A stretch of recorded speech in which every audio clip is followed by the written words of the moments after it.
Amados, se há uma coisa que nos preocupa no momento de nossas orações, quando estamos orando a Deus, é o texto de Mateus capítulo 6, versículos 5 a 8, no que diz respeito a vãs repetições. Há muitos crentes que têm dúvidas acerca disso, que ficam receosos no momento da oração, pensando que se pedirem demais algo a Deus, Deus não os ouvirá por conta das vãs repetições. Só que hoje eu irei aqui esclarecer para você que tem essa dúvida o que é de fato as vãs repetições que foi condenada por Jesus Cristo no texto de Mateus, capítulo 6, versículos 5 a 8. Mas antes de nós prosseguirmos com este vídeo, eu quero pedir a você que ainda não é inscrito em nosso canal, que já se inscreva a partir de agora. Quero agradecer aqueles que têm se inscrito em nosso canal, aqueles que têm compartilhado nossos vídeos, que têm comentado, que têm assistido, que Deus possa te abençoar. Para você que ainda é novo aqui, não conhece, seja bem-vindo. Aqui é o canal Cristão em Questão, um canal 100% cristão. E aproveita e já se inscreve. Não saia desse vídeo, não continue a assistir os nossos vídeos e não se inscrever. Deixe o seu like, comente nesse vídeo o que você achou, comente também um próximo assunto que a gente estará trabalhando para trazer, amém? Então vamos dar continuidade ao vídeo. Amados, nós precisamos aqui esclarecer que o próprio Senhor Jesus, no Evangelho de Mateus, capítulo de número 7, versículos de número 7 ao 11, Jesus Cristo, ele nos ensina a persistir na oração. A Bíblia vai dizer: pedi e dar-se-vos-á, buscai e encontrareis, batei e abrir-se-vos-á, porque aquele que pede recebe, e o que busca encontra, e o que bate se abre. O próprio Senhor Jesus incentiva a persistência naquilo que nós estamos pedindo a Deus. No Evangelho segundo escreveu Lucas, capítulo 18, versículos de número 1 ao 8, o nosso Senhor Jesus também nos ensina, na parábola da viúva persistente, que nós devemos persistir naquilo que queremos. A viúva só tinha um único pedido àquele juiz iníquo, que ele julgasse o seu caso diante do seu adversário. Ela importunou aquele juiz, molestou aquele juiz com as suas petições, e a sua petição era única. Ela só queria que aquele injusto juiz, que não temia a Deus nem aos homens, fizesse justiça para ela. Então você deve persistir naquilo que você quer, deseja e que é da vontade de Deus. Em Marcos, capítulo de número 14, versículos de número 32 ao 42, o nosso Senhor Jesus Cristo, no jardim do Getsêmani, ele orou por 3 vezes. E a Bíblia diz que ele repetiu as mesmas palavras. Ora, o próprio Senhor Jesus Cristo, ele orou e repetiu a sua oração. A mesma oração que ele orou na primeira, orou na segunda e orou na terceira. Por 3 vezes ele repetiu as mesmas palavras. As mesmas palavras que Jesus disse foi: Pai, passa de mim este cálice. Todavia, não seja feito como eu quero, e sim como tu queres. Só mais um exemplo aqui, em Gênesis, capítulo de número 25, versículo de número 20, a Bíblia diz que Isaac era de 40 anos quando tomou Rebeca por sua esposa. E a Bíblia diz que Isaac orou insistentemente por Rebeca, com Rebeca, para que ela concebesse e desse à luz filho. E a Bíblia vai dizer em Gênesis, capítulo de número 20, versículo de número 26, que Isaac era da idade de 60 anos quando Rebeca concebeu os seus filhos, Jacó e Esaú. O que nós entendemos é que Isaac passou 20 anos da sua vida fazendo uma única oração e petição a Deus. Não estou dizendo que ele orava somente isso, mas que durante 20 anos ele tinha um pedido especial diante de Deus em suas orações. Ele pedia com insistência que Deus concedesse que Rebeca lhe gerasse filhos. E 20 anos orando, insistindo, persistindo, Deus concedeu a sua petição. Então, o que Jesus está condenando aqui não é a repetição de nossas petições. Nós iremos entender o que realmente, de fato, Jesus está condenando em Mateus, capítulo 6, versículos 5 ao 8. Primeiramente, leiamos o texto de Mateus, capítulo 6, versículos 5 ao 8. Mas tu, quando orares, entra no teu aposento e, fechando a tua porta, ora a teu pai, que vê o que está oculto. E teu pai, que vê o que está em oculto, te recompensará. Versículo 7. E orando, não useis de vãs repetições, como os gentios, que pensam que por muito falarem serão ouvidos. Versículo 8. Não vos assemelheis, pois, a eles, porque o vosso Pai sabe o que vos é necessário antes de vós lhe pedirdes. Primeiramente, aqui a gente precisa definir o que é a palavra vãs repetições à luz do texto grego. Essa palavra vãs repetições, essas duas palavrinhas no texto grego, bato, logeu, ela significa um gago. Ela dá a entender uma pessoa que fala de forma insensata, murmurar, falar muito sem demonstrar conteúdo, repetindo a mesma coisa várias vezes. Jesus, ele tem o cuidado de os seus discípulos não fazerem iguais aos gentios.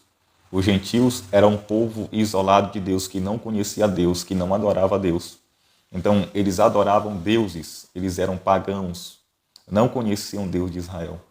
E nos seus cultos, eles tinham essa superstição de que se eles usassem certas palavras, palavrinhas mágicas, palavras-chave, e repetissem elas por várias vezes, o Deus o qual eles estavam orando iriam ouvir as suas preces devido às suas repetições de palavras. E essa atitude Jesus condena, porque Jesus via essa atitude como uma atitude de alguém insensato, tolo, como uma criança que está aprendendo as primeiras palavras. Balbuciar é isso.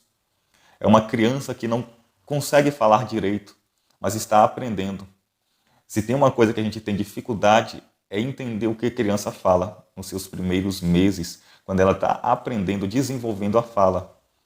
Então, os gentios pareciam crianças balbuciando, proferindo palavras ao seu Deus indecifráveis.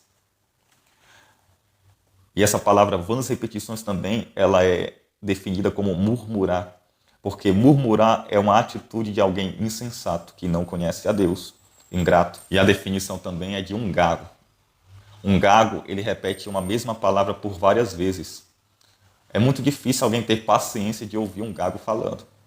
Então, a oração dos gentios era como se eles fossem um gago na presença do seu Deus, da sua divindade.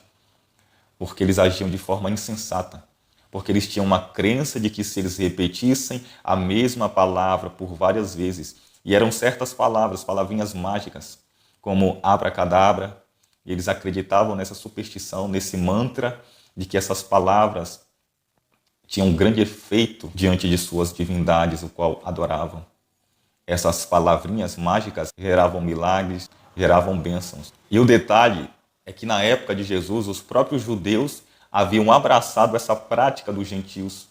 Eles também haviam abraçado essa prática. Porém, Jesus queria que os seus discípulos fizessem diferente dos gentios que não conheciam a Deus. Jesus ensina o que é de fato oração. Jesus ensina o que é de fato devoção a Deus, ao Deus verdadeiro. No texto de Mateus, capítulo 6, versos de número 5 ao 8, o que Jesus está criticando de fato é o modelo de oração gentílica, que são pessoas que não conhecem a Deus, como eu já disse, que acreditavam que o muito falar, pronunciar palavrinhas mágicas, eles seriam ouvidos e teriam suas preces respondidas. Queridos, nós estamos vendo isso de forma diferenciada no copo com água, nas vigílias dos 7 dias, dos 7 hinos de sangue. A nossa igreja está infectada por superstições. Tem pessoas que acreditam que se elas orarem tantos dias e cantarem tantos louvores e tem que ser hino de sangue, Deus vai ouvir a oração deles. Nada contra, você tem que orar a Deus e pedir. O que a gente não pode é nos assemelhar a práticas gentílicas, ou seja, de pessoas que não conhecem a Deus, que não adoram ao Deus verdadeiro. Nós temos o conhecimento do Deus verdadeiro. Então nós temos que fazer diferente. Mas o que está acontecendo é que as nossas práticas religiosas, a nossa fé, a nossa crença está semelhante à crença do mundo. Se você reparar bem na crença mundana, eles acreditam que em um determinado dia, ao colocar um desenho no formato de uma casa sobre a sua cabeça, eles terão suas preces respondidas e ouvidas por sua divindade. E nós não estamos fazendo diferente. Nós estamos acreditando que ao ingerir o copo com água, aquilo vai gerar-nos milagres. Nós estamos acreditando que os 7 mergulhos de Naamã, que ao mergulhar dentro de uma piscina, nós iremos receber cura. porque aquela água tem poder. E os 7 mergulhos têm poder. Você já reparou que Naamã não quis levar a água do Jordão para sua terra, Síria? Porque Naamã entendeu que o poder curadouro não estava na água e nem na terra. Naamã não levou a terra de Israel para idolatrar a terra, mas ele sabia que o poder curadouro vinha do Deus de Israel que estava na vida do profeta. Ele não idolatrou a água, ele não idolatrou o número 7, mas ele se curvou perante o Deus de Israel. Então nós estamos vendo de forma diferente esse mantra, essa superstição que existia nos tempos de Jesus no meio gentílico, de que se proferissem certas palavrinhas mágicas repetidas vezes, e eles alcançariam de sua divindade bênçãos, milagres e curas. E Jesus, ele pede que nós façamos diferente da cultura que está em nossa volta. Jesus queria que os seus discípulos se diferenciassem dos fariseus, que são os hipócritas. Jesus queria que os seus discípulos se diferenciassem da falsa religião de sua época. Jesus queria que os seus discípulos se diferenciassem dos publicanos no amor ao próximo, porque os publicanos amavam somente aqueles que faziam parte da sua família e que retribuíam o seu amor. E Jesus também queria que os seus discípulos se diferenciassem dos gentios em suas práticas devocionais, orações, porque os gentios não conhecem a Deus. Não é toda a repetição em oração que é condenada, mas a vã repetição, a repetição supersticiosa de palavras sem uma reflexão sobre o significado delas, ou a lembrança estéril e seca das mesmas coisas, várias vezes, meramente para prolongar a oração por um determinado período de tempo e mostrar certa afeição quando de fato não há. Tem pessoas que pensam que por prolongar suas orações, eles serão ouvidos por Deus. Se a gente for prolongar as nossas orações e nessa prolongação de oração proferir palavras secas, vazias, lembranças inférteis, nós não estamos orando de fato. As longas orações não são proibidas. A Bíblia não proíbe as longas orações. O próprio Senhor Jesus, ele se retirava para lugares ermos e passava a noite em oração. Porém, fazer isso meramente para dizer que fez uma oração prolongada, como se esta fosse mais agradável ou decisiva diante de Deus, é condenável. O perigo deste erro ocorre quando apenas citamos nossas orações e não oramos. Oração é intimidade com Deus. Jesus, ele nos ensina que oração envolve sentimento, envolve alma. Oração, ela não tem um modelo fixo, predeterminado, estabelecido, programado. Não.